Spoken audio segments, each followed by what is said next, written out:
Bonjour Andrea. Salut Simon. On est ravis de t'accueillir aujourd'hui. Donc tu es le fondateur de Eskimos et tu as le podcast Little Big Things. Est-ce que tu peux nous en dire un peu plus? Bien sûr, alors Eskimos, c'est une société de conseil qui accompagne les sociétés à être présentes sur les GAFAM.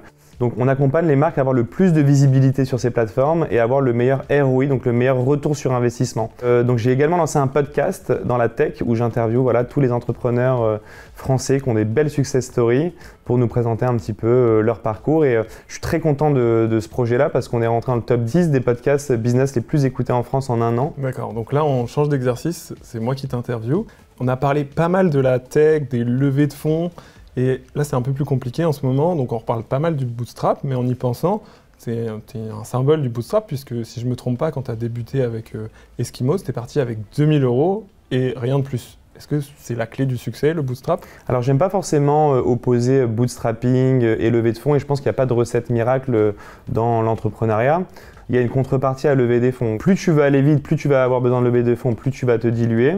Et plus tu es capable de prendre le temps finalement, d'avoir une gestion plus père de famille, plus tu vas être capable de garder ton capital. Donc on ne se rend pas compte, mais quand ton entreprise est valorisée 1 million, ça ne joue pas forcément. Si demain ton entreprise est valorisée 500 millions, il peut y avoir des effets de seuil qui sont très importants. Et puis une dernière chose sur ça, c'est que moi dans le conseil, c'est facile de ne pas lever des fonds parce que j'ai toujours vendu du savoir-faire. Et c'est pas parce qu'on lève pas de fonds, qu'on n'a pas de croissance. La preuve en est avec Eskimos. Comment tu arrives à gérer cette croissance? Alors moi, c'est vrai que c'est une entreprise totalement bootstrap, Eskimos. C'est une entreprise dans laquelle j'ai la majorité. Je pense que la force d'un entrepreneur qui veut connaître de la croissance, c'est savoir déléguer et savoir vraiment bien s'entourer, plutôt que d'être vraiment l'expert dans son métier. Ce qui peut te permettre, par exemple, de développer ton personal branding. Est-ce que ça aussi, c'est une clé du succès?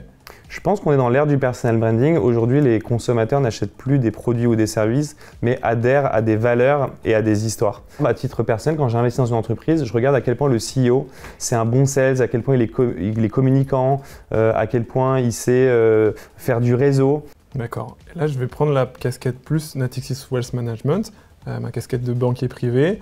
Est-ce qu'il y a un conseil que tu aimes mettre en avant, notamment sur ta structuration de patrimoine, que tu aurais bien aimé connaître avant ou qu'il faut mettre en avant? Détenir ses parts de sa société en holding te permet, après 3 ans de détention des parts, d'être défiscalisé à 100%. Je pense que pour bien gérer son entreprise, il faut avoir réussi à faire des cash-out au fur et à mesure pour se sentir à l'aise et avoir aussi un équilibre, un risk management qui fait que par exemple tu as 50% de ta fortune en perso, 50% de ta fortune en pro. Il faut toujours poser le pour et le contre de toutes les stratégies qu'on met en place. Effectivement, nous on essaye d'accompagner les entrepreneurs en amont et justement sur tous leurs projets et leur structuration pour être le plus efficace, détenir des titres en perso pour acheter résidence principale, résidence secondaire, avoir un peu d'argent au cas où. Et effectivement, la holding peut être très pertinent si on le fait en amont. Et moi, ce qui me plaît justement de travailler avec l'équipe de Natixis Wealth Management, c'est le fait de pouvoir avoir accès aussi à des produits qui sont innovants. Et vous avez été les seuls à m'accompagner sur un crédit avec des garanties sur des non-cotés. Donc concrètement, vous avez été capable de prendre les parts de ma société en garantie pour m'endetter et toucher de l'argent. On aime bien suivre ton actualité. Quel sera ton next move, Andrea? Aujourd'hui, on est présent principalement en Europe. Ce serait de partir réaliser une aventure outre-Atlantique et d'ouvrir un bureau à New York. On entend beaucoup en fait des entreprises américaines ou chinoises racheter des Français.